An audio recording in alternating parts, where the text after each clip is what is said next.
This is Raul Lopez, and you're listening to How Do You Say Success in Spanglish? The path to success isn't easy. For minorities and people of color, many attempt this journey with little to no guidance. Join me as I sit down with individuals who share their stories of perseverance so that together we can learn how to say success in Spanglish.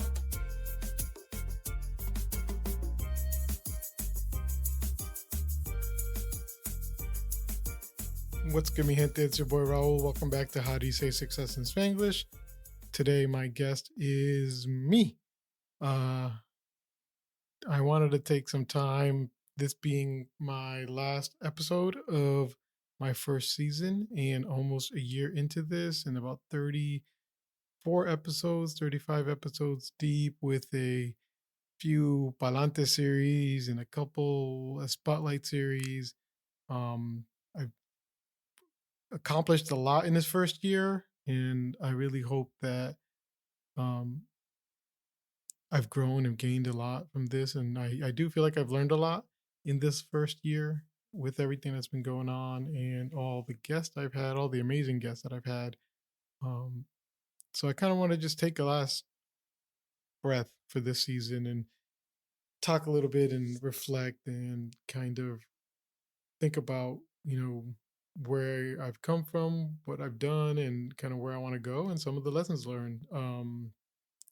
It's actually kind of funny because today I was watching one of my YouTube shows that I like to watch, Good Mythical Morning, and they were comparing sandwiches from Jersey Mike and Jimmy John's. And I know I'll get to the point of where a sandwich competition comes into play with how do you say success in Spanglish, but they were talking just randomly, random facts kind of they throw in there, and they talked about Jimmy John and how the owner of Jimmy John, his father, had given him $25,000 and said, start a business.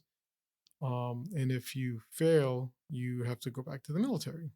And it reminded me of kind of what got me started with this.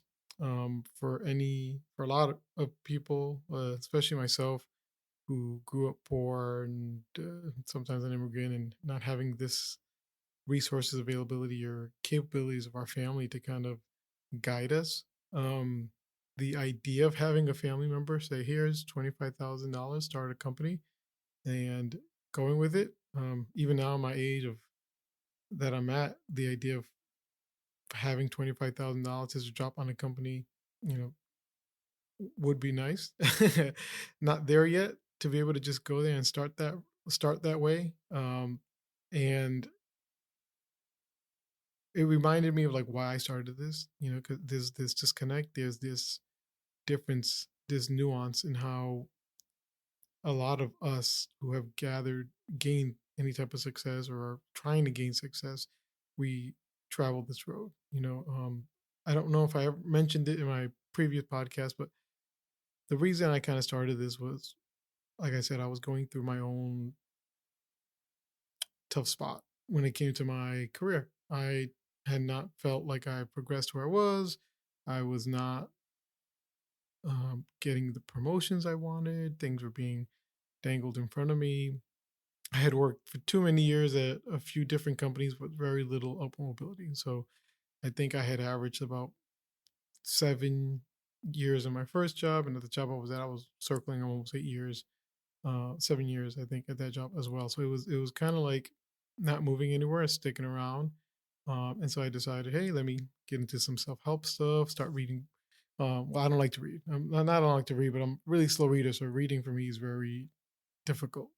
So I like to listen to audiobooks, and I was listening to a few audiobooks about different things and self help, and some great books like Atomic Habits, um, and Rich Dad Poor Dad. The the one book I kind of changed and kind of got me into this was Shoe Dog, and not necessarily for the motivational aspect of it. Because I remember reading all the reviews, and Shoe Dog was kind of like, "Hey, yeah, this is a great motivational story. This inspired me. This was a wonderful, wonderful story." And I think as a business, and Shoe Dog is a story about the founder of Nike. Um, and as a business, I agree. I think as a business is a very inspirational underdog story for a company. Um, but on an individual basis, early on, I couldn't get past a certain aspect of it. The just to kind of quickly give a little glimpse of what happened. After graduating and spending some time in Hawaii and deciding he wanted to open start a shoe store based off of some research he did in college at Stanford. He went to his dad, was able to get a loan from him for, once again, kind of like Jimmy John's, a loan to start his business. And because his dad had connections as in different businesses, he was able to get him a connection with someone who knew someone who knew someone in Japan and got him that initial door opening to discuss opening a factory, getting a factory to create these shoes for him in Japan. Um, and that was early in the book, really early in the book. I'm probably like less than, you're probably like a third way into the book at this point. And I was like, holy shit, I would never have that opportunity. My dad was a immigrant, we were all immigrants. He was a truck driver who never wanted me to drive trucks and made his life duty never to let me even like the idea of driving a truck, even to the point of never teaching me how to drive a truck out of fear that I enjoy it. Never wanted me to work because he was afraid I would fear making, you know, $6 an hour, $7 an hour at the time, as opposed to wanting to go to college. So my dad was very focused on me not fucking up and going to a certain route and going to college and becoming more successful. And I couldn't get over that in the book. I could not, no matter how I got there, every time I learned and I learned more about the story, I just couldn't get over the fact that, yeah, but you had a head start. You had a little bit of something that I would never have had. And um, you gathered this huge level of success, and it's not the same story I would have had. And that's kind of what drove me to want to do this show, this podcast, and present these stories and these journeys of all my guests who come on the show, because we do have these stories and we're underrepresented. Nobody necessarily talks about it.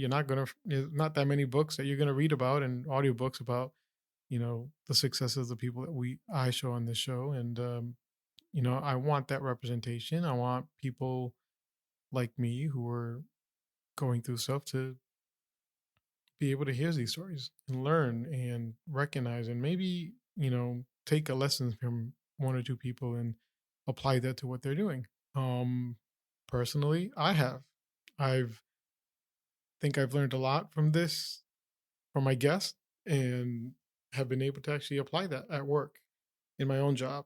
I've become more vocal. I'm a lot more um, intentional in what I do with my career and what I want next, and being more vocal about what I want and more demanding of what I need from a job as opposed to just working. Where before it was me proving myself, and now it's me expecting something back in return and holding my job accountable for that. And so um it's been working out for me, and I'm happy with where I'm at my job. I'm happy of where I'm going and the possibilities that are opening up for me, and which is great. It's funny because I was like, I didn't expect this show to teach me lessons.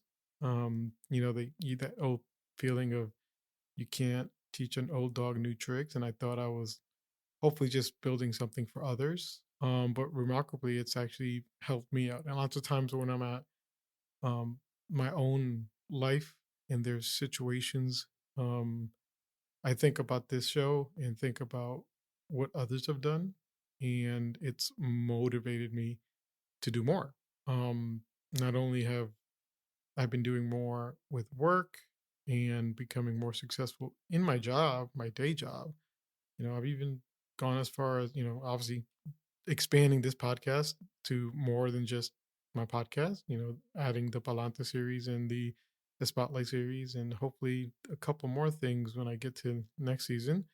Um, and building more, and then also taking the experiences through here and my experience with time. And I've actually started a company with my cousin that I'll be presenting in the near future to kind of present to the world. And so stuff that I've always would have been afraid to do. I've kind of gained that motivation to be like, you know, do it now. It's like that. It's funny. Shoe dog, Nike, just do it. And I'm no longer um not that I'm not afraid of stuff, um, but I'm willing to take more risks now. And it's been as positive for me that I hope it's been for some of y'all. And I do appreciate a lot of the feedback, and so I kind of wanted to go through some of the things I think I've learned from this past year, and hopefully these are some of the lessons you'll learn. And obviously, this is stuff that will get tweaked. And hopefully, I can come up with a better way of presenting this in the future, so that um, you know, through what we're doing here, what I'm doing here at How Do You Say Success in Spanglish, we can, create a good work frame for us, and something to believe in ourselves to help us all. I'm a big proponent of all ships rise with the tides, and I want to see all of us do better. I don't believe that I got to get mine, um, screw you. So I hope that I'm presenting and providing enough resources, and I'm always open to hearing more. So if anybody ever wants to come and tell me, hey, this would be great, that would be great. A lot of what I've been doing has been done by discussions with other people. Someone says this, hey, wouldn't it be great if you did this? It really would be great if you did this, and so I'm trying to take advantage of that.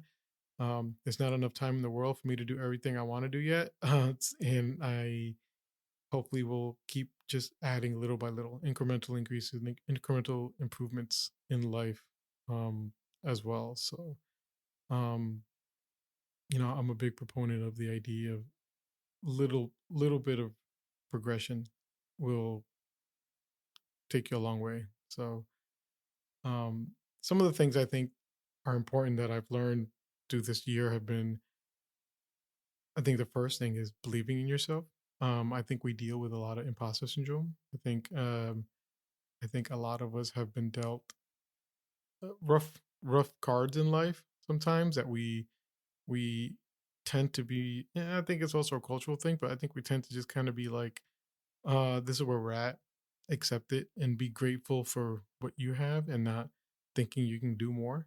And you tend to take what you've been given as opposed to expecting more. And what I've noticed is a lot of people who have been successful um, have either overcome that or never had that. And I think for a lot of us, we might know that one person at our job that just keeps failing up, someone who keeps isn't the best. Somehow they're confident enough to think their shit don't stinks, and they keep moving up, and you just don't know how, but they're three times more successful than you and have the work ethic. And so, um, you know, believing in yourself, I think, is important, man. I think being able to come and say, I deserve more. I deserve what I want. Um, you know, whatever that is.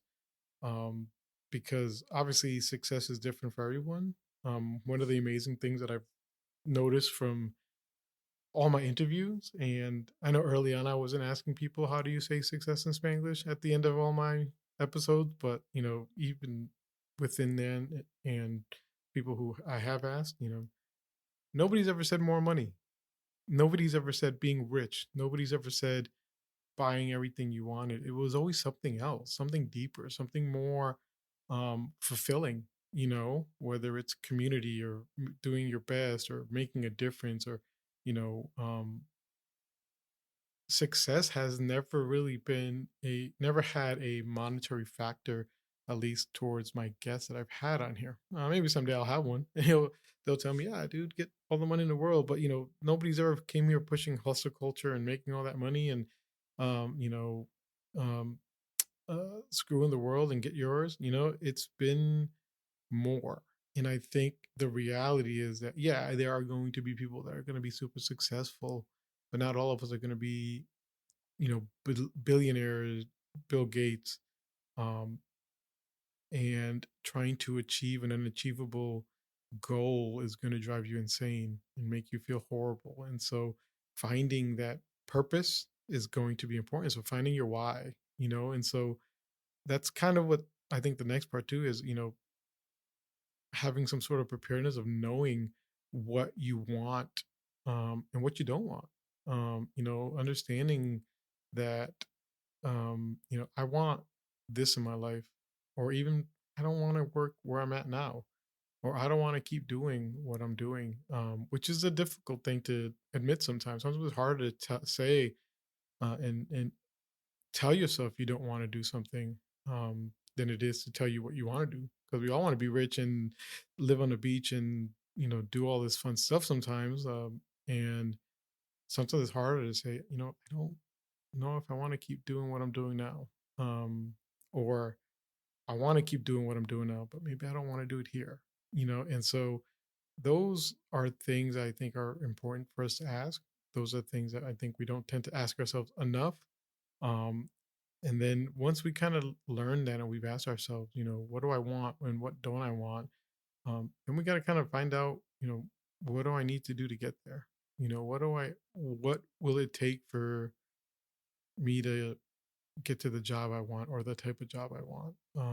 Or, you know, do I need to go get more education or some training or maybe take a risk at a different job that will might teach me those skills, that will round me off to, that's kind of what I did. I knew I wasn't happy where I was at. I wasn't really sure where I wanted to go, but I knew I wanted to go something different. And I took an opportunity to take a job as a consultant that rounded me enough to get me to where I'm at now in my current job.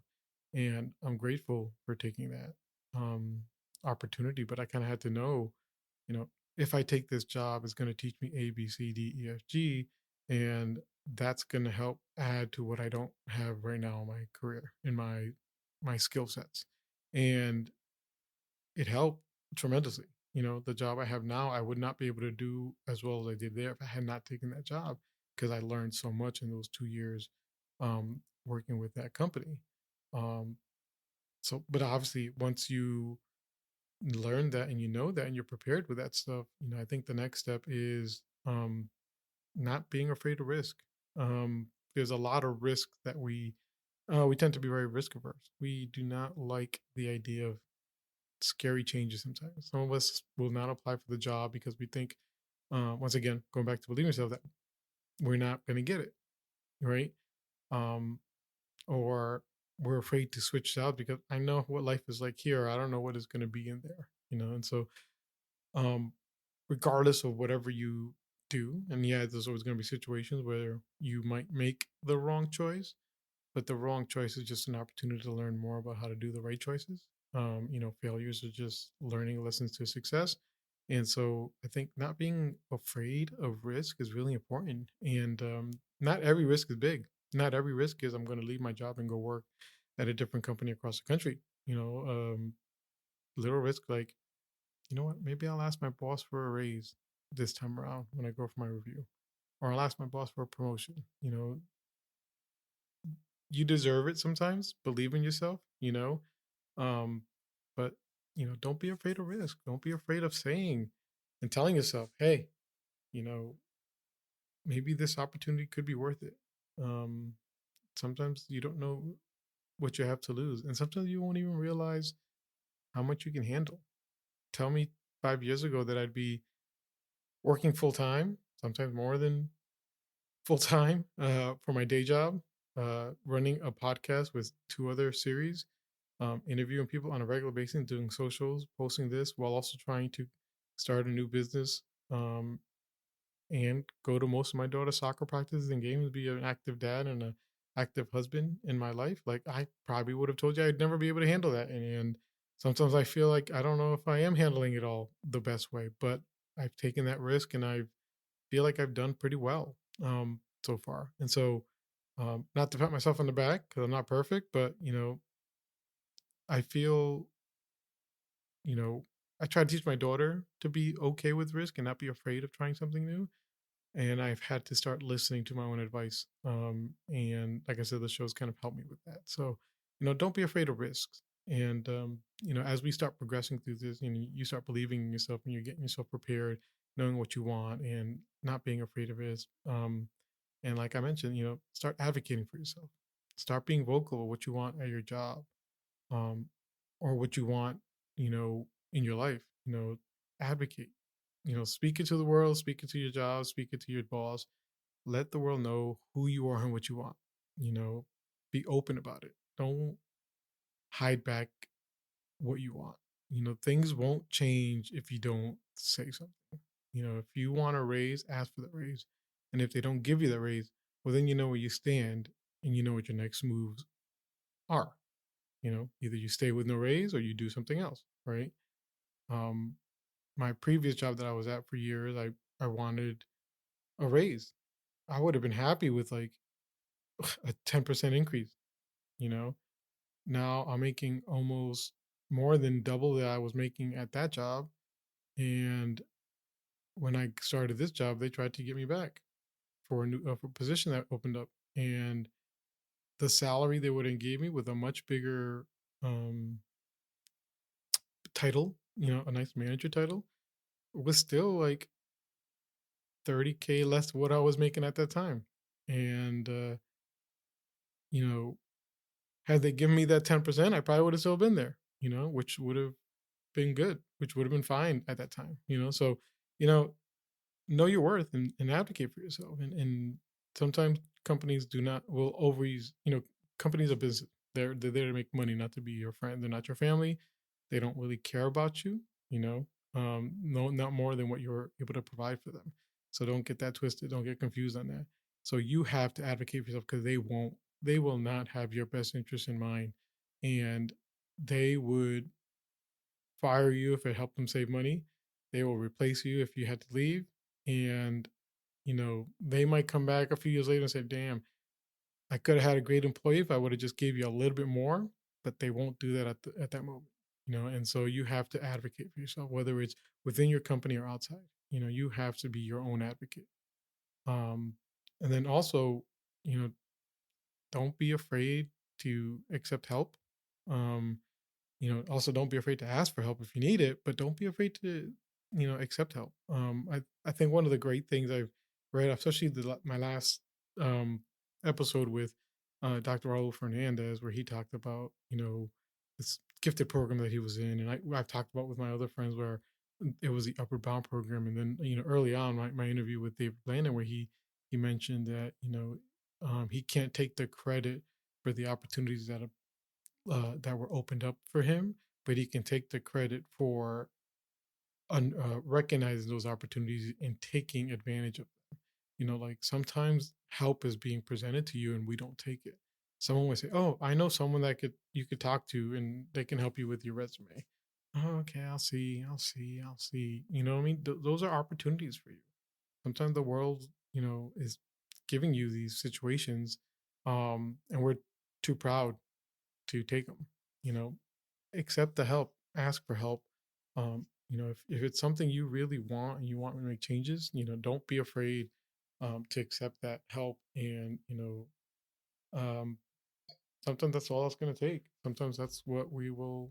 You know, we all sometimes don't get there on our own. I'm proud of what I what how Upper Bound has helped me and how my fraternity has helped me. Shoot, ha- almost a good portion of the guests is from my fraternity.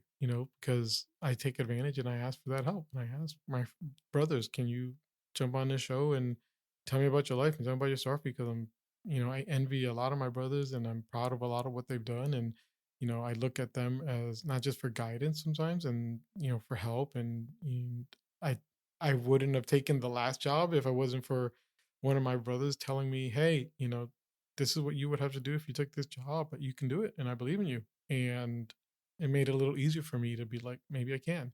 So, ask for help, seek that advice. Help can be big or small. Sometimes just talking to someone is what you need, and that help can really set you aside.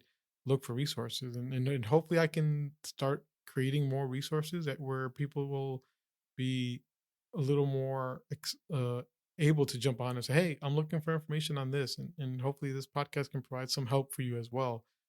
But you can contact me as well if there's something, and I'm always happy to try to see where I can help out. So same thing. Don't be afraid to ask for help. Um, and then another thing that I think it's important to me as I've gotten older, and something that keeps popping up is taking care of yourself, um, both mentally and physically.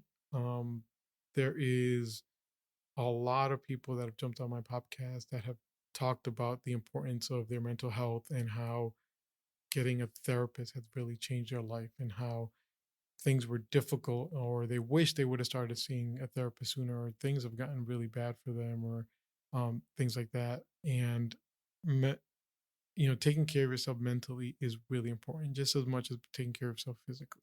I talked about my physical health and the stuff that's gone in my life that have completely changed my outlook and makes me wonder, how much time do I have left in this world, and will I look back at my what I've done on my deathbed and say I've gave it my all, and I want to, and that's also you know why you need to be able to take care of yourself mentally and physically, because if any of that derails you, it derails you from your success, and you want to be around for your success. You want to enjoy your success, and so take care of yourself, and with that, work life balance. That's become so important for me as I've become a father and my daughter gets older and she's a few years away from hating me and never want to talk to me when she becomes a teenager. So I'm accepting the fact that I got to try to take as much advantage now to be a big part of her life. And be involved with as much as I can. And it's hard for a lot of people. Um, you know, Sometimes I've gotten lucky that I work from home and can have the flexibility with my job, so I can make it happen. And I even get asked sometimes, like, "How do you find the time for stuff?" And I was like, "I try to make the time. Can't make the time for everything. There's a lot of things I push off to the side because it's just not on the top of what's important sometimes. But I do try to maintain some level of work life balance, and I think that's really important for us. I was reminded of a quote that someone told me, you know, when you're on your deathbed, about to take your last breath, the last thing you're going to think about is, man, I wish I would have worked more hours.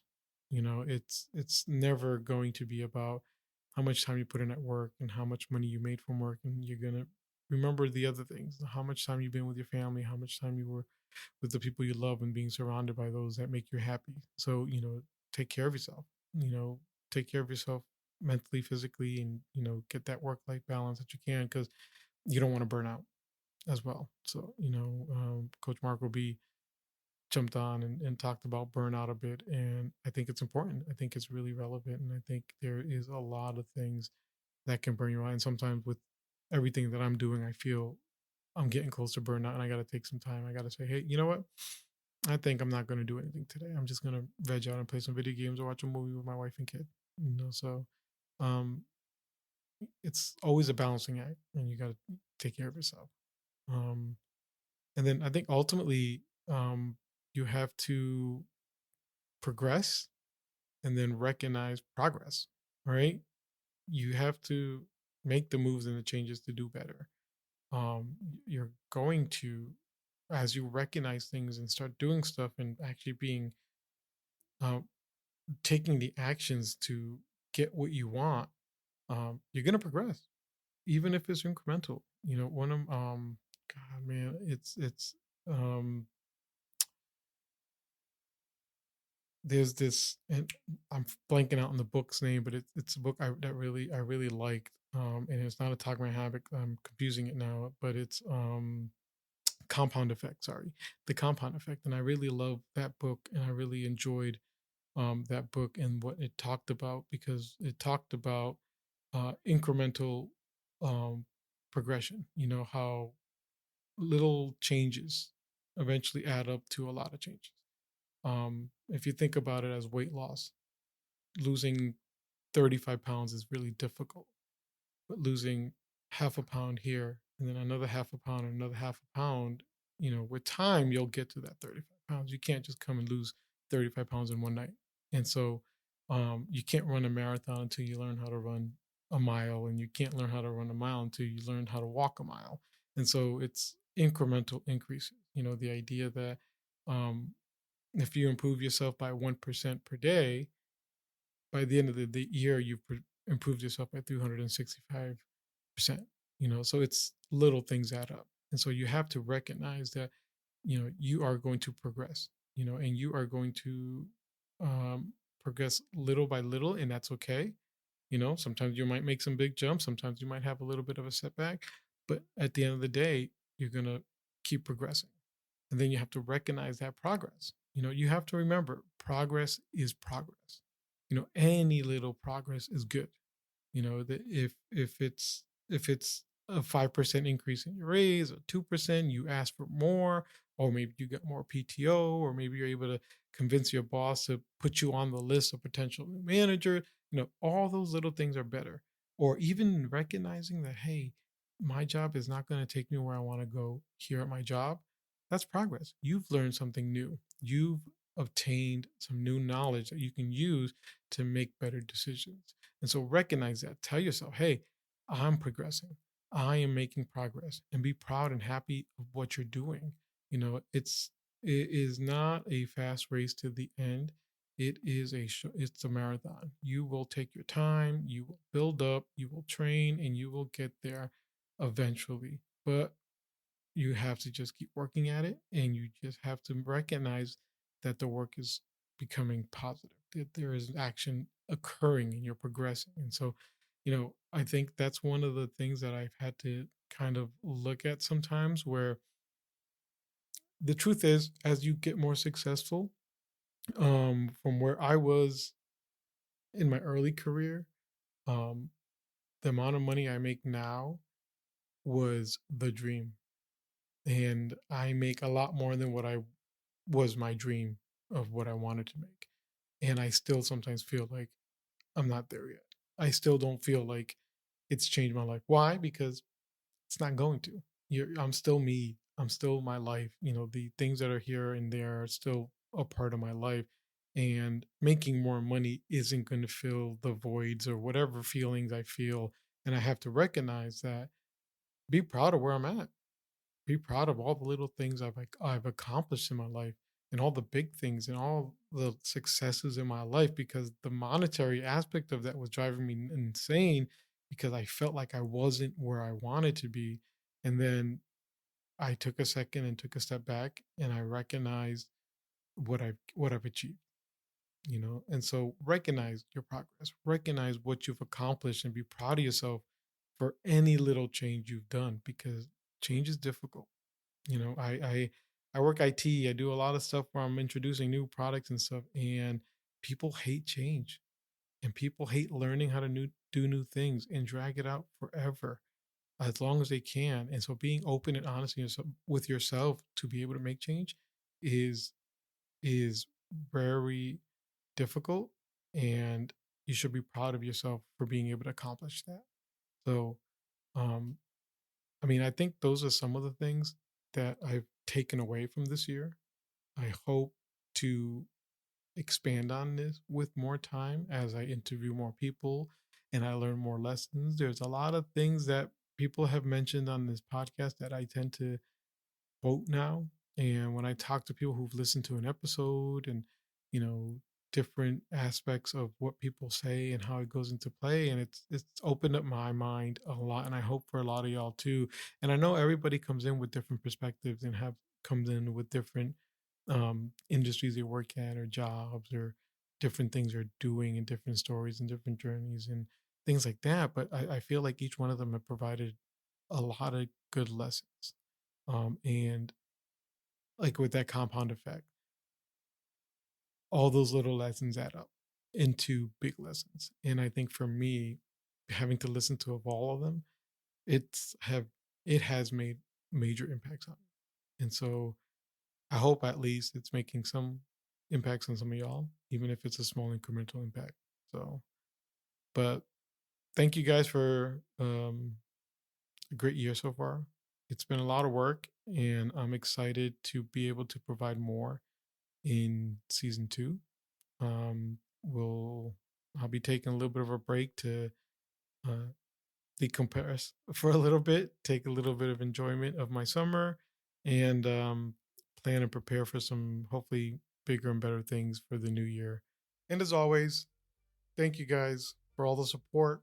I really appreciate you guys listening in, and I look forward to season two, and continue to give you guys a lot more stuff. So I hope you join me again as we continue to learn how to say success in Spanglish. And thank you for a dope year. Peace out, guys.